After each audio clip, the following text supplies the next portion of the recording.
Good morning बच्चों। Physics soap of Ravi में तुम लोग का स्वागत है।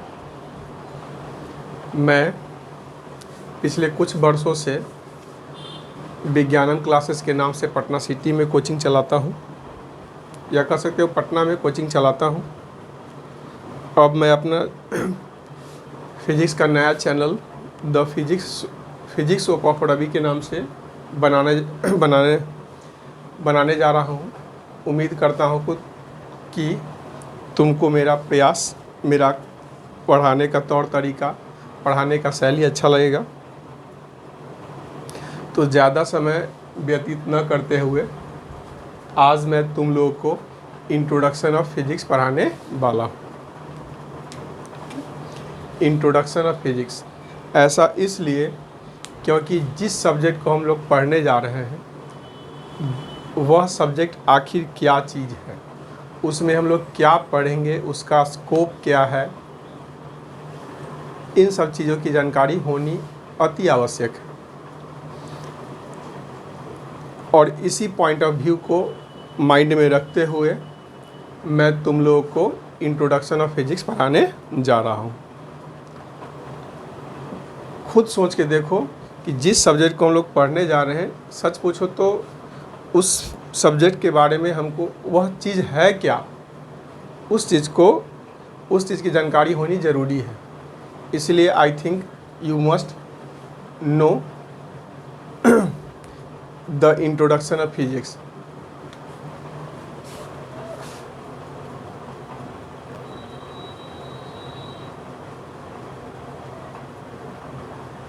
Introduction of physics.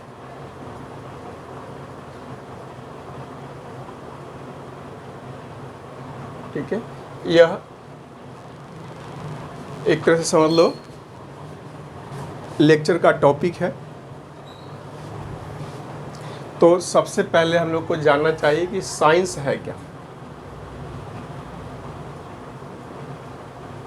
साइंस, तो first of all we should know that what is science. तो साइंस एक लैटिन वर्ड साइंटिया से बना है, जिसका मतलब होता है टू नो, मतलब जानना। तो पूरे यूनिवर्स के किसी भी थिंग्स के बारे में नॉलेज और आर्गुमेंट के आधार पर स्पेशल ज्ञान प्राप्त करने का जो प्रोसेस है उसी को हम लोग साइंस कहते हैं। एक बार फिर से रिमाइंड कर लो, पूरे यूनिवर्स में किसी भी थिंग्स के बारे में आर्गुमेंट और नॉलेज के आधार पर उसके बारे में एक विशेष ज्ञान जो हम लोग प्राप्त करते हैं, उस पार्टिकुलर थिंग्स के बारे में, उस पार्टिकुलर घटना के बारे में, उसी को हम लोग कहते हैं साइंस। ठीक है, तो 2 लाइन का इसका डेफिनेशन हम लिख देते हैं। The science is taken from Latin word scientia.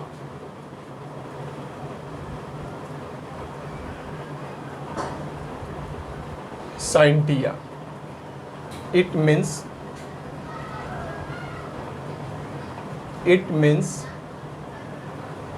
to know.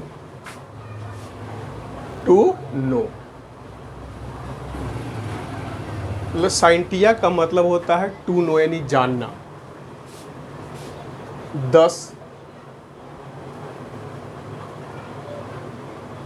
Science is defined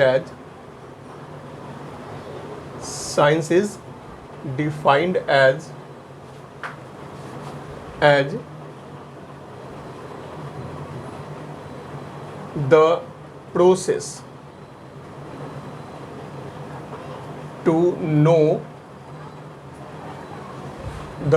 to know about anything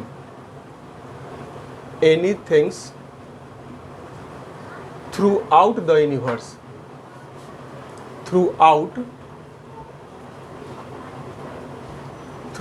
the universe on the basis of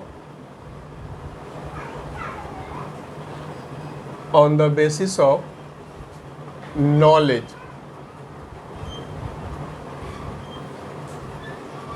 on the basis of knowledge and argument,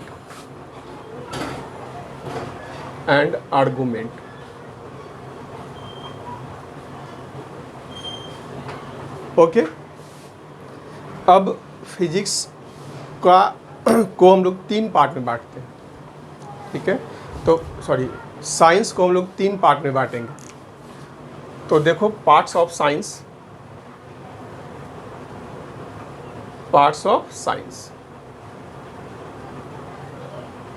पहला part हम लोग कहा जाएगा science.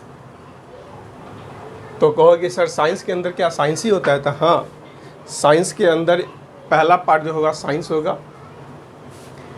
इसमें हम लोग physics,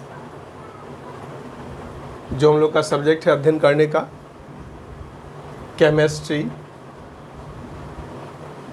biology and math का study करते हैं। सेकेंड पार्ट है आर्ट्स में हम लोग इन चारों को छोड़कर, ठीक है, सभी सब्जेक्ट जितने भी है सब का नॉलेज, सबका स्टडी हम लोग आर्ट्स के अंदर करेंगे। तुम्हारा हो जाएगा हिस्ट्री, सिविक्स, ज्योग्राफी,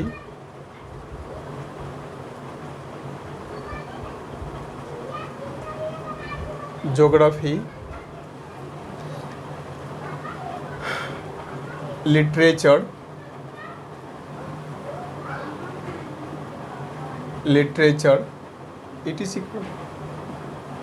etc। और थर्ड पार्ट तुम्हारा हो जाएगा जियोलॉजी। तो इसमें जियोलॉजी में हम लोग क्या पढ़ते हैं कि अर्थ सरफेस के अंदर, इसको हिंदी में हम लोग कहते हैं भूगर्भ शास्त्र। तो गर्भ का मतलब समझ में आ ही रहा होगा। अर्थ सरफेस के अंदर जो भी मटेरियल है, जो भी थिंग्स है, जो भी फेनोमेनन हो रहे हैं, उनके स्टडी को हम लोग कहते हैं क्या? जियोलॉजी। तो द स्टडी ऑफ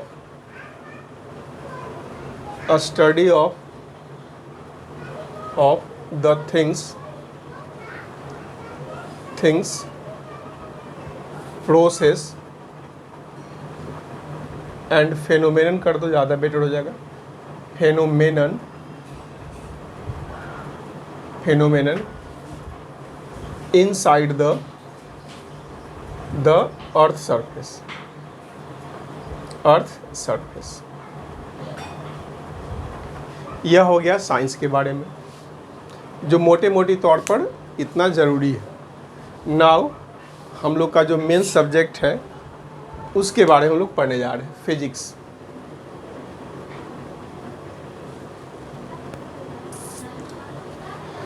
तो फिजिक्स साइंस का वह ब्रांच है जिसमें हम लोग नेचर के लॉ का स्टडी करते हैं। फिजिक्स को 2-3 तरीके से डिफाइन कर सकते हैं हम लोग। फिजिक्स ग्रीक वर्ड फ्यूसिस से लिया गया। फिजिक्स जो है ग्रीक वर्ड फ्यूसिस से लिया गया है, और फ्यूसिस का मतलब होता है नेचर। तो फिजिक्स साइंस का वह पार्ट है जिसमें हम लोग नेचर के लॉ का स्टडी करते हैं। तो द फिजिक्स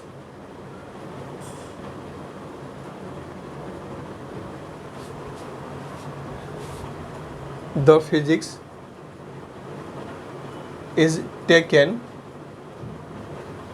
फिजिक्स वर्ड हम यूज कर सकते हैं, यहाँ भी हम लोग वर्ड भी लिख दें तो कोई दिक्कत नहीं है।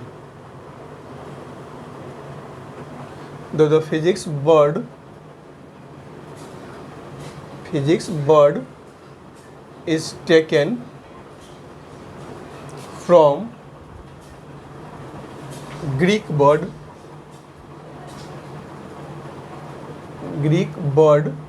physis.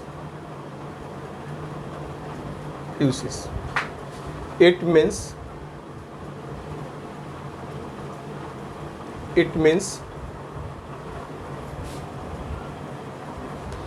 means the nature. इसका मतलब क्या आता है? It means nature. Thus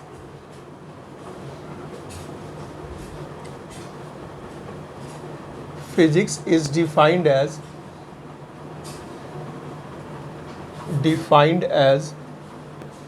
the branch of science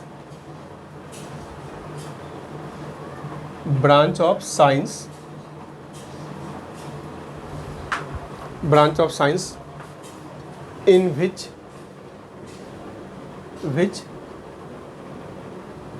we study about law of nature.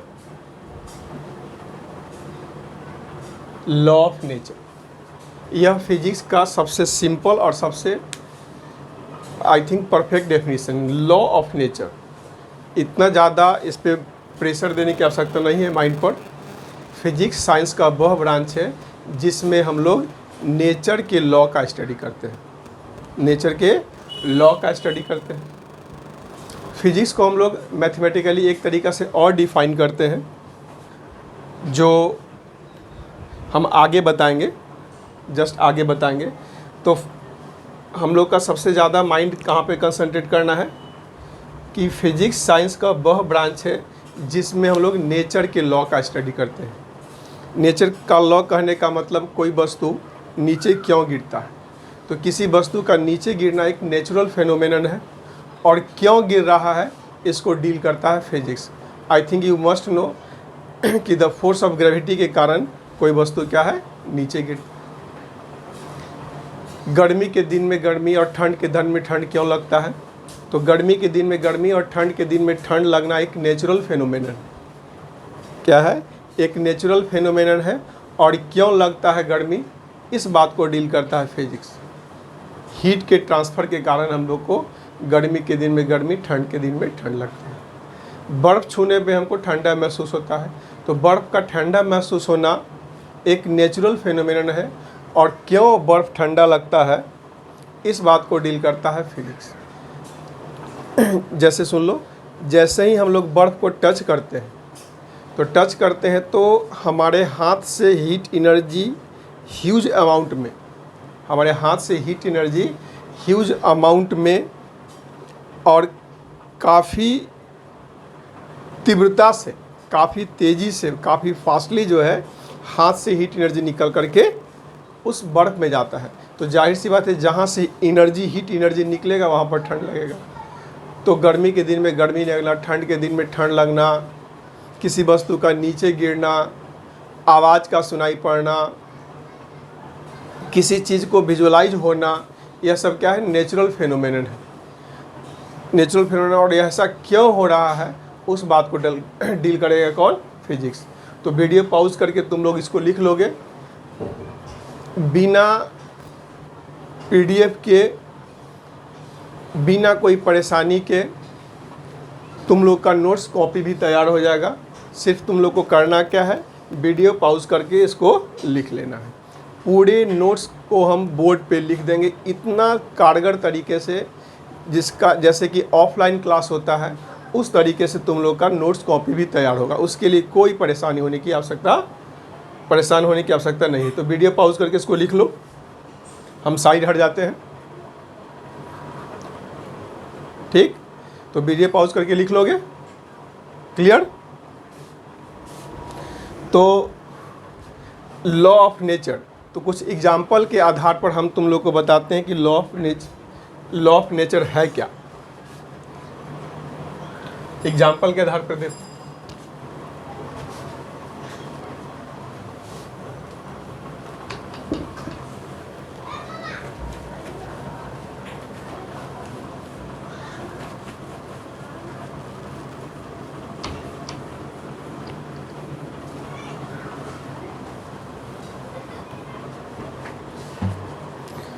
इस एग्जाम्पल में देखो,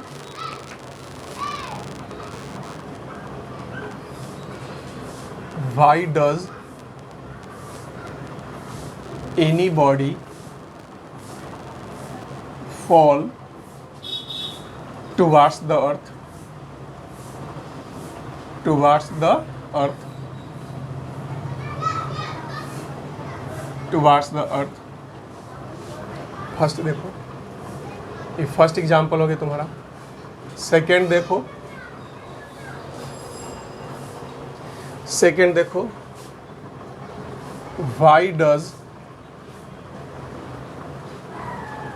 B feel hotness,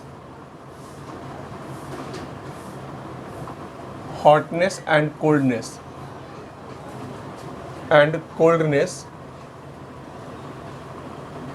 in summer season and winter season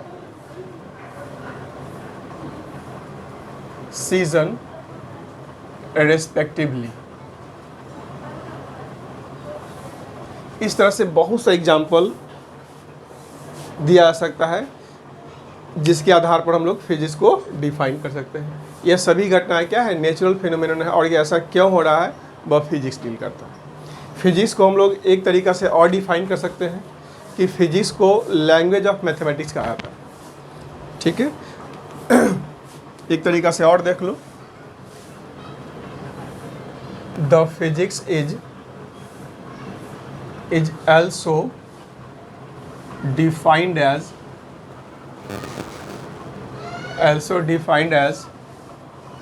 language of mathematics, language of mathematics। ऐसा इसलिए क्योंकि फिजिक्स के जितने भी thinking है, जितने भी थॉट है, जितने भी लॉ है, थ्योरी है, सब को फाइनली क्या है, मैथमेटिकल एक्सप्रेशन में डेराइव किया जाता है।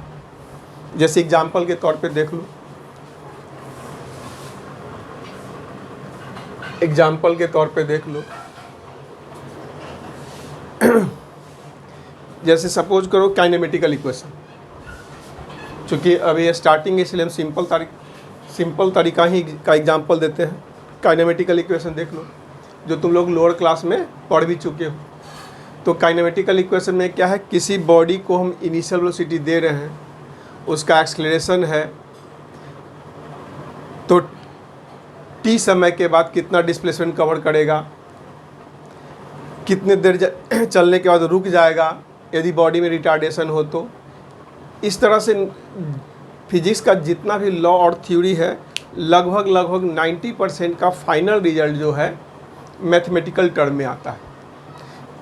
जैसे सपोज करो किसी बॉडी का मास 2 kg है और उसमें 2 मीटर पर सेकेंड स्क्वायर का एक्सेलरेशन प्रोड्यूस करना है, तो उसे फोर्स कितना लगाना पड़ेगा, तो 4 न्यूटन का, तो F = a में। तो एग्जाम्पल तो नहीं कर सकते हैं, इसका एक्सप्लेनेशन देखो,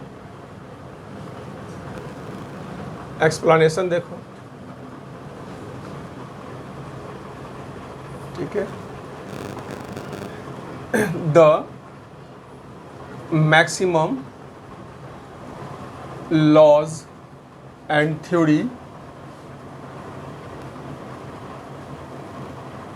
theories of physics is derived in form of mathematical expression,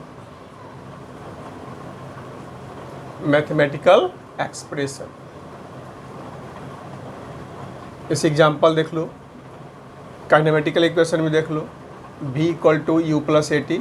ऐसा सिंपल एग्जाम्पल इसलिए दे रहे हैं क्योंकि जो तुम लोग को समझ में आ चुकी है, बिगनिंग है, इसलिए सिंपल इक्वेशन दे रहे हैं। S = ut plus half a t square, v square बराबर यू स्क्वायर प्लस 2as, यह सब क्या है? Kinematical equation. काइनेमेटिकल इक्वेशन, ठीक है। आइंस्टीन साहब जो थे, आइंस्टीन साहब जो थे रिलेटिविटी थ्योरी में, आइंस्टीन साहब जो क्या है रिलेटिविटी थ्योरी में क्या बोले थे, जो तुम लोग को आगे बताया जाएगा। रिलेटिविटी थ्योरी में उन्होंने बताया कि गति करने पर क्या है, किसी भी बॉडी का मास बढ़ता है।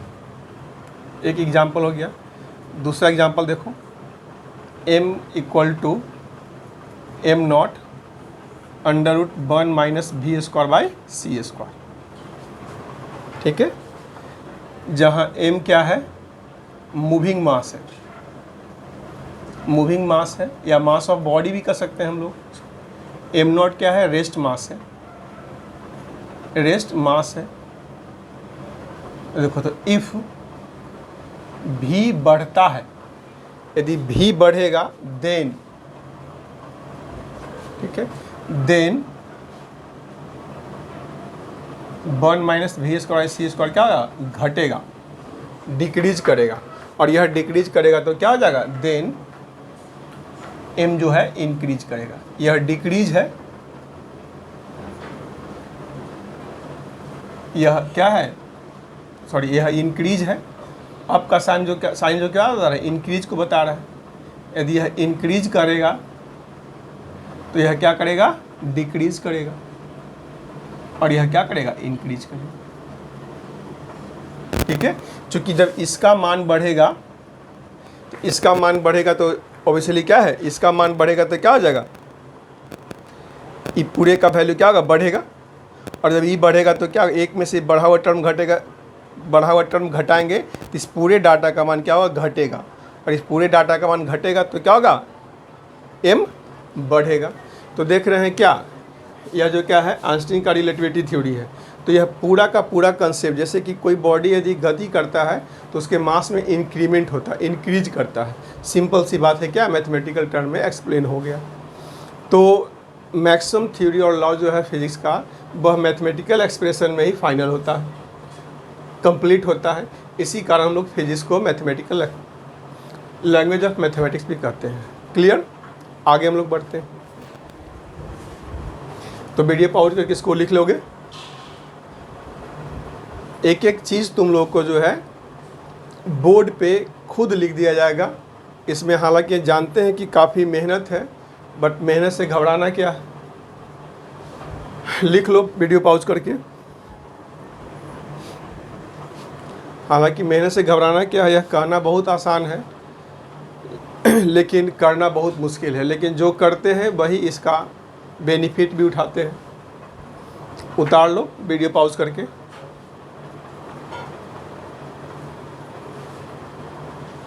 ओके, मिटा रहे हैं, इरेज करते हैं।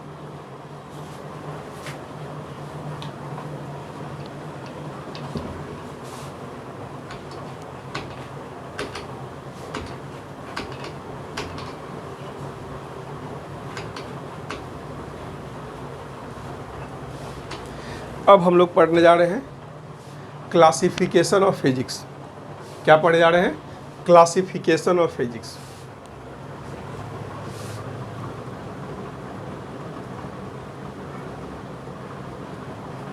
Classification of physics.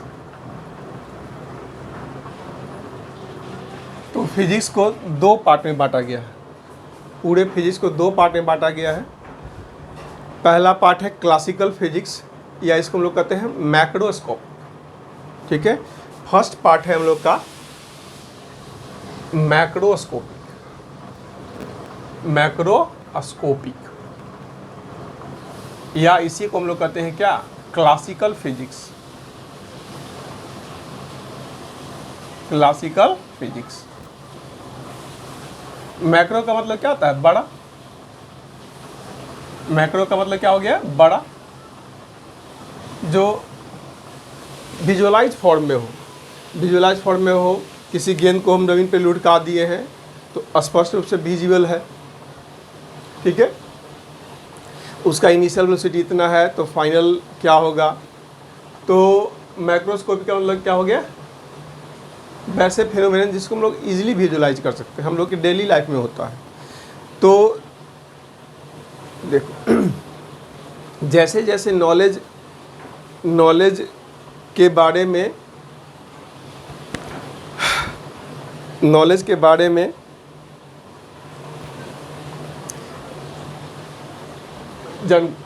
जानकारी बढ़ते गए, वैसे वैसे क्या है, फिजिक्स का दायरा भी बढ़ते गया। तो पूरे फिजिक्स के दायरा को दो भाग में बांटा गया। 1890 का फेनोमेनन, 1890 के बाद का फेनोमेनन। तो जो भी लॉज एंड थ्योरी का कलेक्शन 1890 के पहले हुआ, 1890 के पहले हुआ, उन सभी लॉज और थ्योरी के कलेक्शन को हम लोग कहते हैं क्या, क्लासिकल फिजिक्स। एकदम सिंपल सी बात है। द फिजिक्स प्रायर 1890, 1890 के पहले के फिजिक्स को हम लोग कहते हैं क्या, क्लासिकल। क्लासिकल का मतलब क्या हो गया, ओल्ड इज गोल्ड, ओल्ड। तो द फिजिक्स प्रायर 1890, 1890 से पहले के फिजिक्स को हम लोग क्या कहते हैं, classical physics. The physics prior 1819 is said classical physics. Classical physics. Classical physics. In classical physics,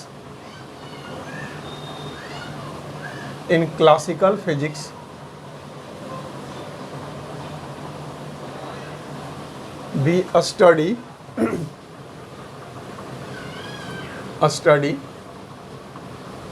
about mechanics,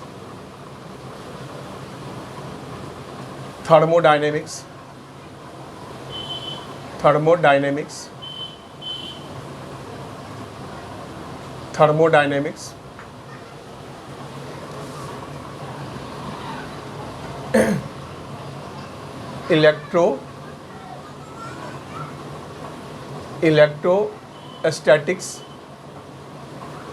electrostatics.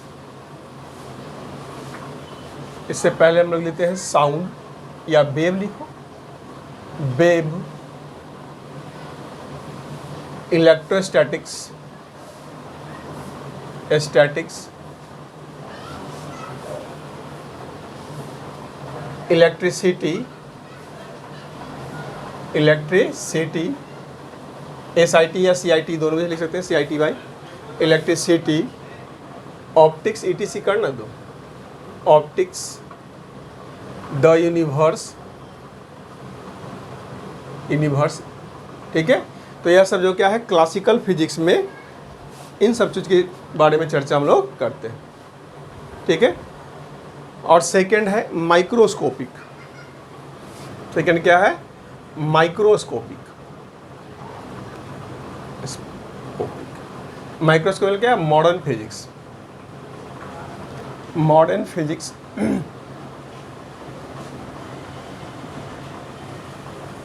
Classical physics में जो क्या है, 1890 के पहले के फिजिक्स को हम लोग क्लासिकल फिजिक्स कहते हैं, जिसमें न्यूटन साहब का,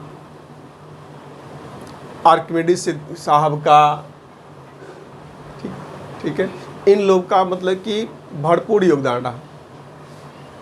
ऐसा लोग सोचने लगे 1890 के पहले या 1890 तक कि सभी चीज़ का खोज हो चुका, लेकिन 1890 के बाद इतने क्वांटम लेवल पे खोज शुरू हुआ कि आदमी जो है आश्चर्यचकित रह गया।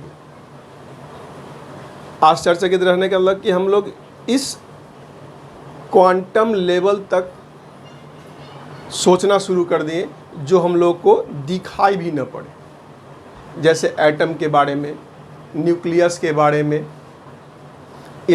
Fundamental particle, electron, proton, neutron के बारे में। इन सब चीज़ों की चर्चा हम लोग करने लगे। इवन हम लोग ऐसे मटेरियल बनाने लगे जिसकी कंडक्टिविटी को बढ़ाया गया, सेमीकंडक्टर। तो 1890 के बाद जो भी खोज हुए, आविष्कार है, वो उसने क्या है, फिजिक्स का एक नया ब्रांच, एक नए ब्रांच को बनाने के लिए मजबूर कर दिया गया। तो ज़्यादा परेशान मत हो। तो द फिजिक्स आफ्टर 1890 के बाद की फिजिक्स को हम लोग क्या कहते हैं, मॉडर्न फिजिक्स या माइक्रो का मतलब क्या है, क्वांटम लेवल, बहुत छोटे स्तर पर हम सोच रहे हैं, जो हम लोगों को विजुलाइज भी ना हो। तो the physics after 1890 is said modern physics. Modern physics. Modern physics. In modern physics,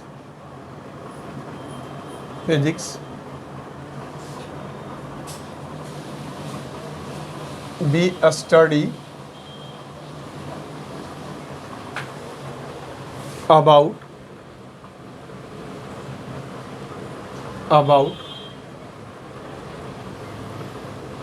atom,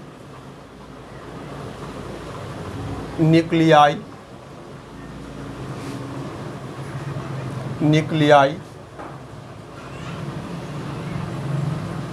fundamental particles,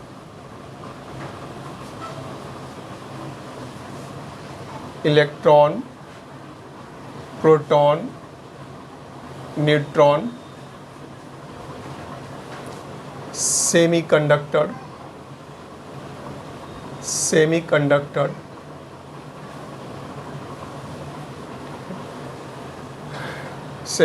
ETC कर दें। ठीक है।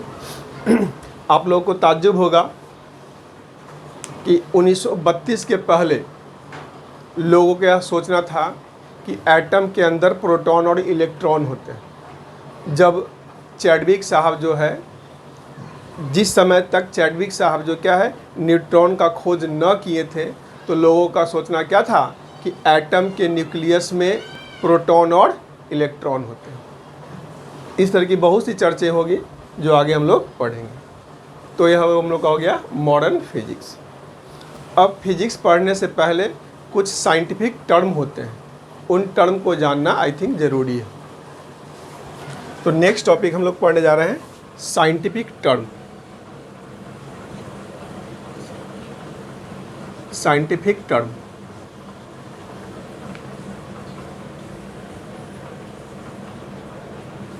Scientific term, scientific term. तो साइंटिफिक टर्म जो है 4 होते हैं। साइंटिफिक टर्म क्या होते हैं? 4 होते हैं। वह है हम लोग का there are 4 scientific term. Scientific term as given. ठीक है। फर्स्ट में है हम लोग का लॉ, सेकेंड है theory,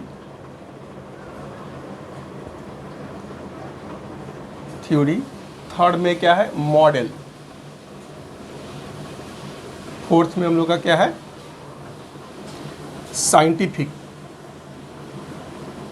scientific notation. Scientific notation. ठीक है। वीडियो पॉज करके इसको लिख लीजिए, लिख लो। एक बात हम तुम लोग को बता देते हैं कि हम लोगों का या मेरा पूरा ध्यान जो है कंसंट्रेशन टॉपिक को समझाने में होता है। इसीलिए थोड़ा राइटिंग कभी कभार छोटा हो जाए तो वीडियो पॉज करके लिख लोगे, कोई परेशानी न हो। और इवन कहीं माइनरली जो है स्पेलिंग मिस्टेक भी हो सकता है, उसके लिए कोई परेशान नहीं होना है, because we are study science not English. Literature रहती तो बात की बात है, बट हम लोग साइंस पढ़ने जा रहे हैं। सारा का सारा मेरा फोकस क्या है, विषय वस्तु को समझाने में होता है। ये सब छोटे छोटे बात पे गौर नहीं करना चाहिए, ठीक है। वीडियो पॉज करके लिखो।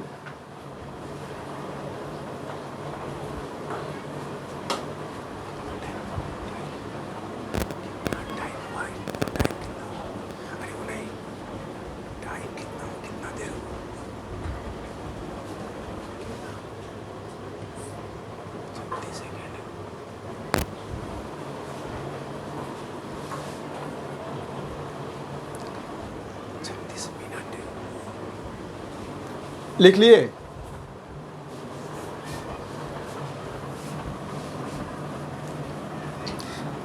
अब हम लोग एक एक करके सभी साइंटिफिक टर्म के बारे में पढ़ेंगे।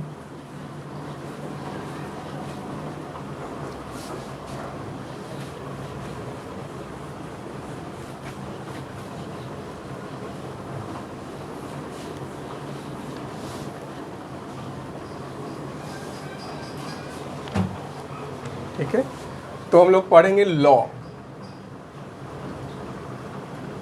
लॉ क्या है? लोगों को लगता हो कि लॉ और थ्योरी क्या है, सेम चीज़ है, लेकिन नहीं, दोनों दो अलग अलग चीज़ है। लॉ क्या है?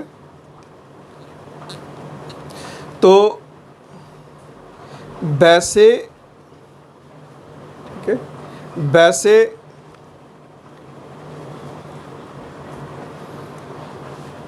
कंसेप्ट जो नेचर के फेनोमेनन को डील करते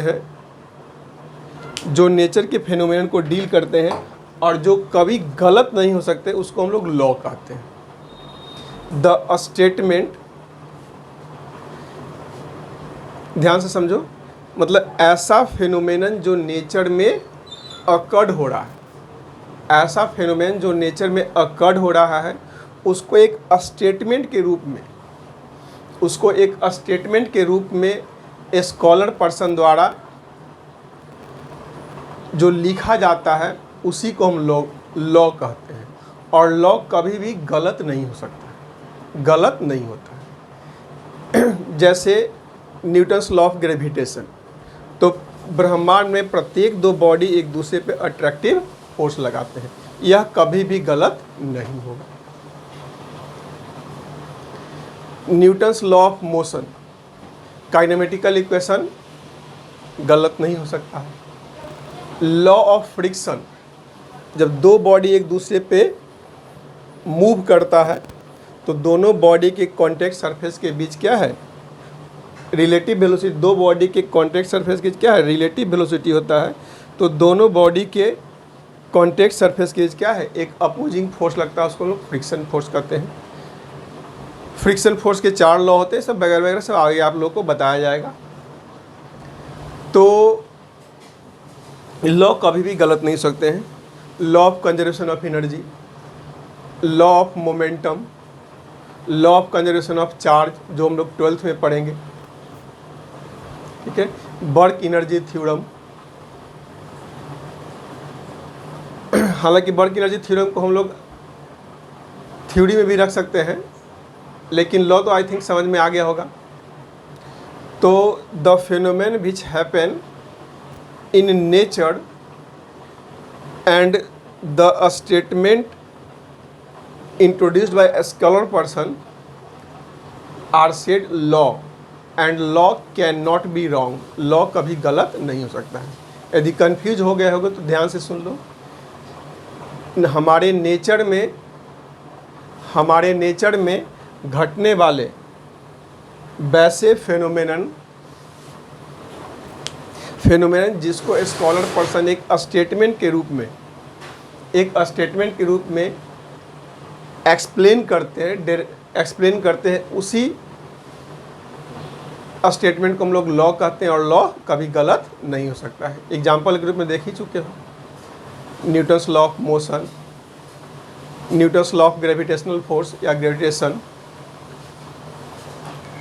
लॉ ऑफ फ्रिक्शन हो गया, law of conservation of energy हो गया, law of conservation of momentum हो गया। 12th में देखो law of conservation of charge हो जाता है, तुम्हारा हो जाएगा क्वांटाइजेशन ऑफ चार्ज हो जाएगा, Coulomb's law of electric force हो जाएगा, गॉसेस लॉ ऑफ मैग्नेटिज्म हो जाएगा, गॉसेस लॉ ऑफ इलेक्ट्रोस्टैटिक्स हो जाएगा। इस तरह से बहुत से स्टेटमेंट हैं जो कभी गलत नहीं होता है और उन सबको हम लोग लॉ कहते हैं। ओके, तो the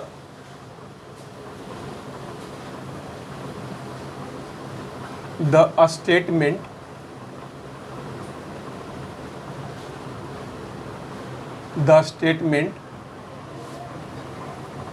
introduced by a scholar person,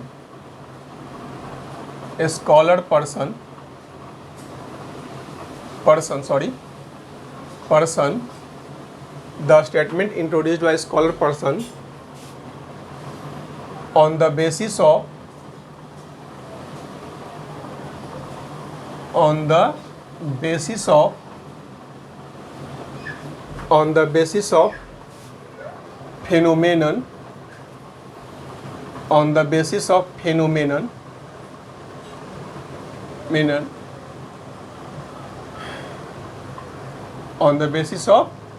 phenomenon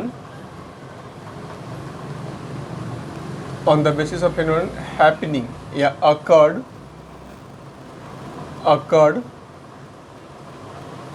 in our nature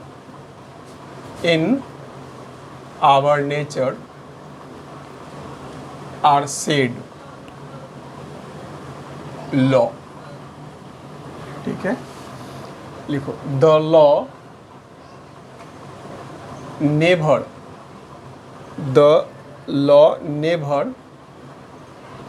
be wrong, law कभी भी गलत नहीं हो सकता। नोट में देख लो, लॉ कभी भी गलत नहीं हो सकता। एग्जाम्पल में देख लो, Newton's law of motion,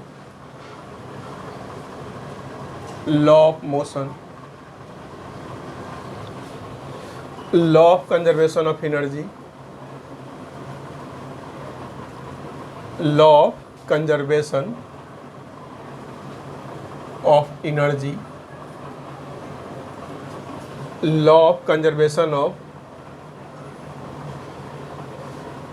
law of conservation of momentum। ठीक है, law of conservation of charge, law conservation of charge. Clear है? अब नेक्स्ट हम लोग पढ़ने जा रहे हैं थ्योरी।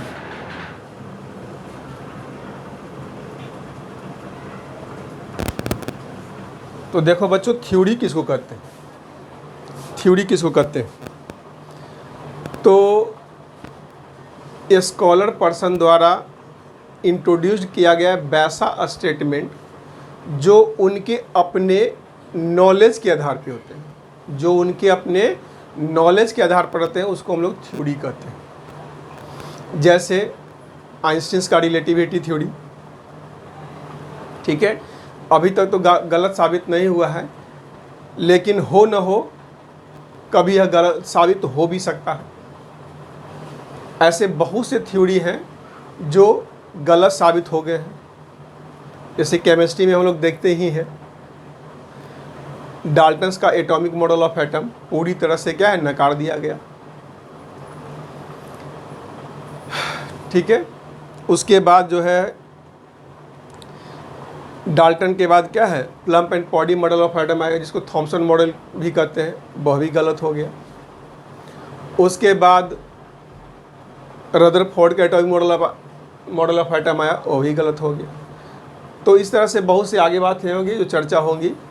तो ऐसा स्टेटमेंट जो स्कॉलर पर्सन अपने नॉलेज के आधार पर, अपने अनुभव के आधार पर देते हैं, उसको हम लोग थ्योरी कहते हैं। जैसे सिंपल सी बात है, 1932 के पहले लोगों का यह अवधारणा था, लोगों का यह सोचना था कि किसी एटम के न्यूक्लियस के अंदर क्या है, इलेक्ट्रॉन और प्रोटॉन होते हैं। चूँकि न्यूट्रॉन के बारे में जानकारी नहीं था, वह भी गलत हो गया, तो यह थ्योरी हो गया। Okay,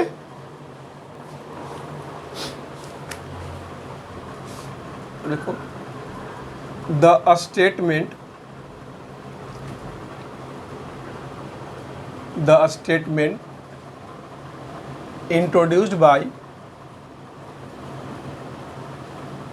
introduced by a scholar person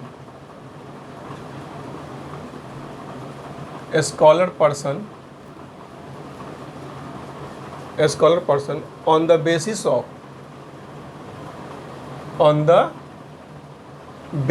of their own knowledge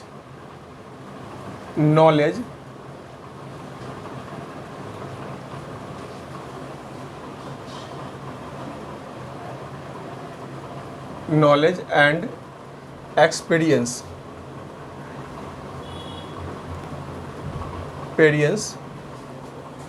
are said theory। उसको हम लोग क्या कहते हैं, थ्योरी कहते हैं। और यहाँ देखना, या इसी लाइन में हम लोग लिख देते हैं, ठीक है, the theory may be wrong, the theory may और मे नॉट बी रॉन्ग, गलत भी हो सकते हैं, या मे बी रॉन्ग लिखो, कोई दिक्कत नहीं है, मे be wrong.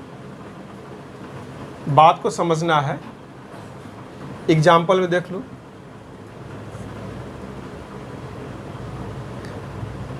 Dalton's atomic model of atom, Dalton's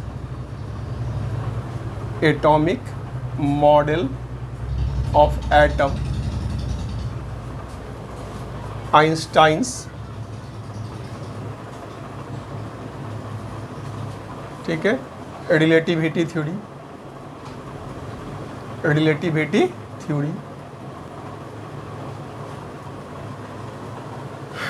J Thomson atomic model of atom, J Thomson atomic model of atom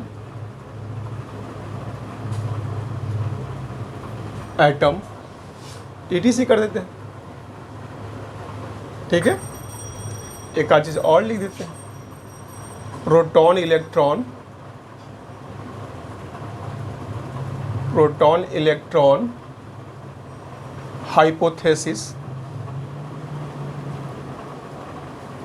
hypothesis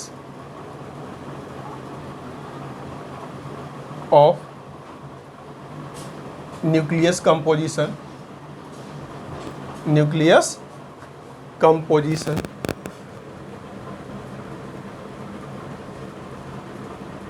ETC कर दो, ठीक है। वीडियो पॉज करके लिख लो,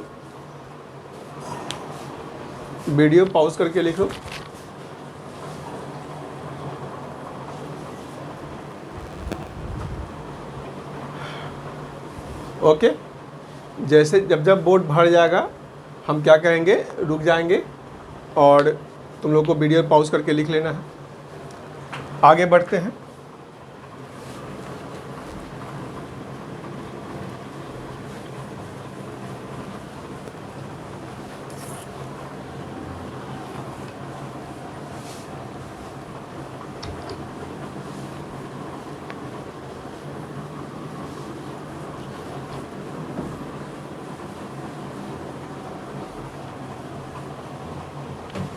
ठीक है, आगे है मॉडल।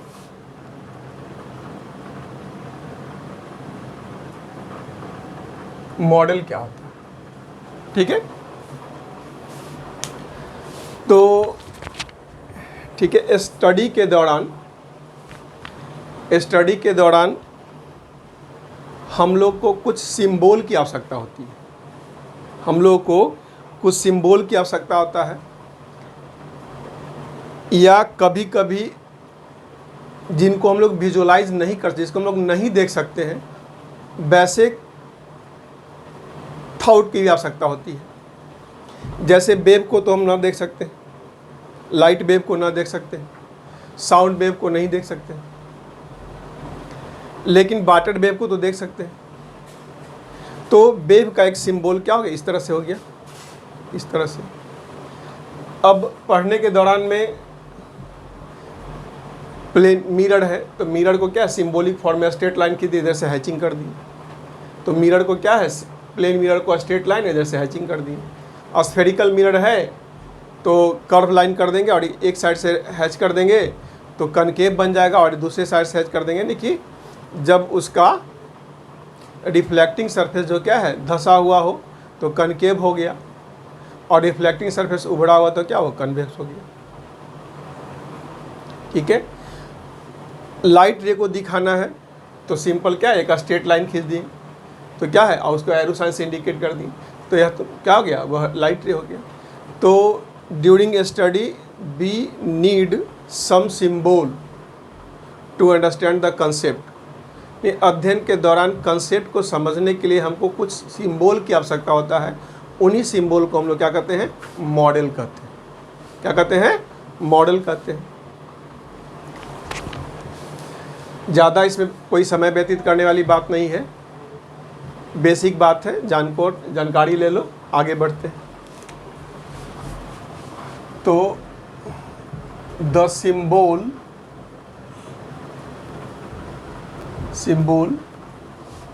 used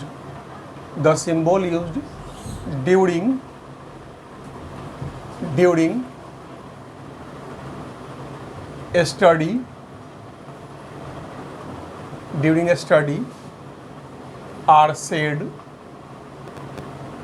model,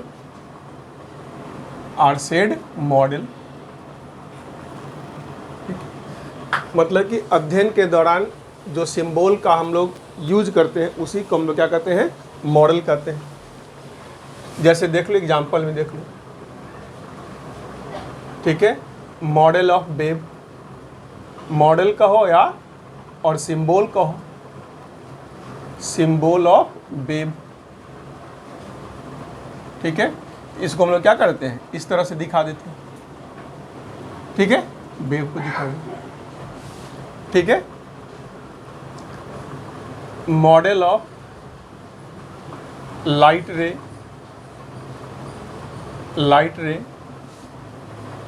इस तरह से दिखा दी, ठीक है।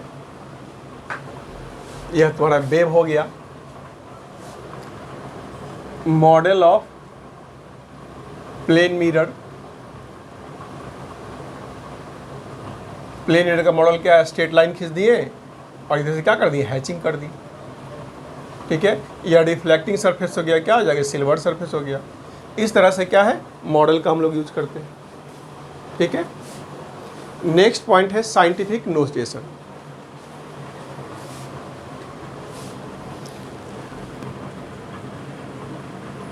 साइंटिफिक नोटेशन,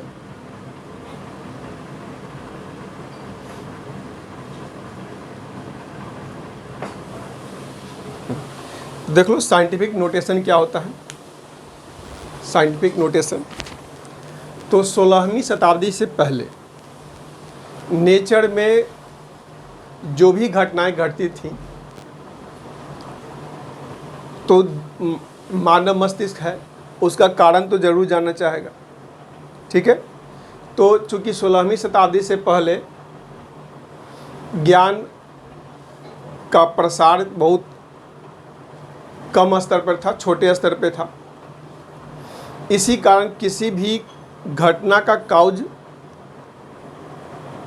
अध्यात्म के आधार पर किया जाता था, ठीक है। किसी भी घटना का एक्सप्लेनेशन जो क्या है, अध्यात्म मैथोलॉजी के आधार पर किया जाता था। जैसे सिंपल सी बात है, हम लोग आप लोग तो खैर विश्वास नहीं करेंगे, लेकिन जब हम लोग छोटे थे तो हमारे दादा दादी, नाना नानी, इवन कभी कभार मेरे माता पिता भी क्या कहते थे कि हमारा पृथ्वी शेष नाग के फन पे रखा हुआ। जबकि आज यह कोई बात मानेगा? छोटा से छोटा बच्चा भी नहीं मानेगा, क्योंकि यह भ्रमजाल हम लोग के आँख के सामने से हट गया। जाहिर सी बात है, पृथ्वी क्या है, फोर्स ऑफ ग्रेविटेशन के कारण क्या है, सूर्य के चारों तरफ घूम रहा है बिना सपोर्ट के, हवा में लटका हुआ है। तो यह जो क्या है, मैथोलॉजी था, अध्यात्म था कि शेष नाग के फन पे पृथ्वी रखा हुआ है। ठीक है,